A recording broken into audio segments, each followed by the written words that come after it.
Si intentas describir cómo es Dios, sería una tarea difícil e intimidante. Pero cuando las personas que escribieron la Biblia contemplaron el misterio de Dios, ellos consistentemente describieron a Dios de esta forma: compasivo y lleno de gracia, lento para la ira y sobreabundante en amor leal y fidelidad. Vamos a ver la tercera frase, que Dios es lento para la ira. Ahora, esto puede sorprender a algunos. ¿No que el Dios de la Biblia está frecuentemente airado o castigando a las personas por sus pecados? Pues resulta que en la Biblia, la ira de Dios tiene muchos matices y eso la hace mucho más interesante. En hebreo, la frase lento para la ira se pronuncia erich apayan, literalmente de larga nariz. Pero, ¿qué tiene que ver la paciencia de Dios con una nariz larga? Pues primero tenemos que ver la manera más común de decir que alguien estaba molesto en hebreo. Su nariz se ponía roja, como en la historia de José, cuando Potifar pensaba que José había tratado de acostarse con su mujer y su nariz se encendía de ira. Usualmente se traduce como se encendió su ira. Está describiendo cómo el cuerpo, especialmente el rostro, se calienta cuando nos llenamos de ira. Entonces, en hebreo, las principales palabras para la ira son nariz o calor o nariz caliente. Es por eso que una persona paciente es llamada alguien de larga nariz, porque toma mucho tiempo para que su nariz se ponga caliente, como en el proverbio bíblico, que la sabiduría de un hombre es su larga nariz, es decir, que sea lento para la ira. Ahora, en la Biblia, Dios se aira en diversas ocasiones, pero Él no tiene una nariz ni se enciende. Estas son metáforas que utilizan nuestra experiencia de la ira caliente para describir cómo se siente Dios cuando ve la maldad humana. Similar a cómo tú te molestarías si ves a un niño ser maltratado, así Dios se aira cuando los humanos se oprimen unos a otros y arruinan su mundo. En la Biblia, la ira de Dios es una expresión de su justicia y su amor por el mundo, pero Él es lento para la ira, lo que significa que Él otorga mucho tiempo para que las personas puedan cambiar.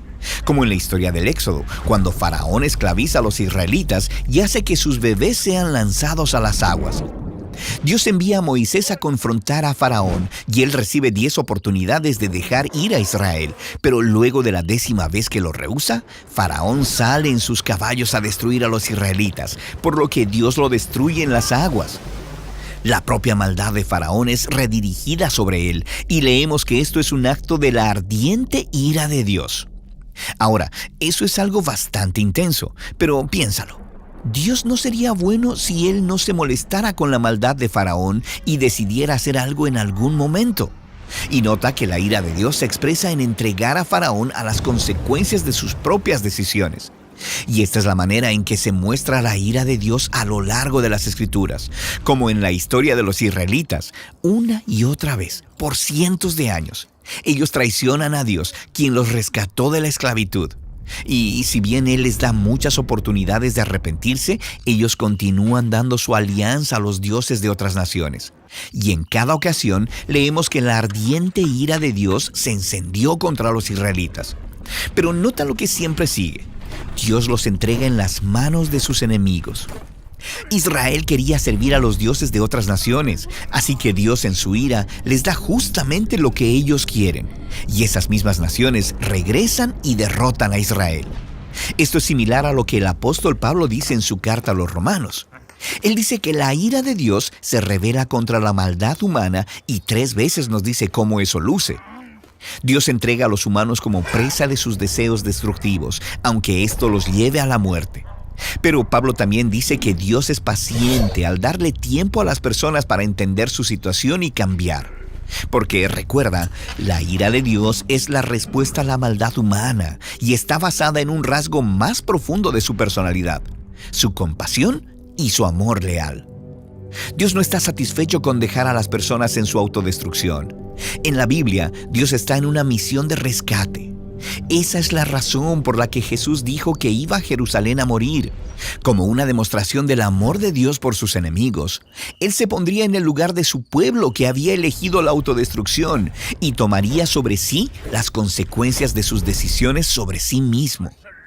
En la vida, muerte y resurrección de Jesús vemos la ira de Dios contra el mal y su amor por las personas, trabajando juntos para proveer perdón y vida a la humanidad que está perdida en su propia ruina. Así que la ira de Dios en la Biblia es algo muy importante, pero no es el final de la historia. Cuando Dios está molesto y trae justicia, es porque Él es bueno y es extremadamente paciente, obrando su plan para restaurar a las personas que Él ama. Y eso es lo que quiere decir que Dios es lento para la ira.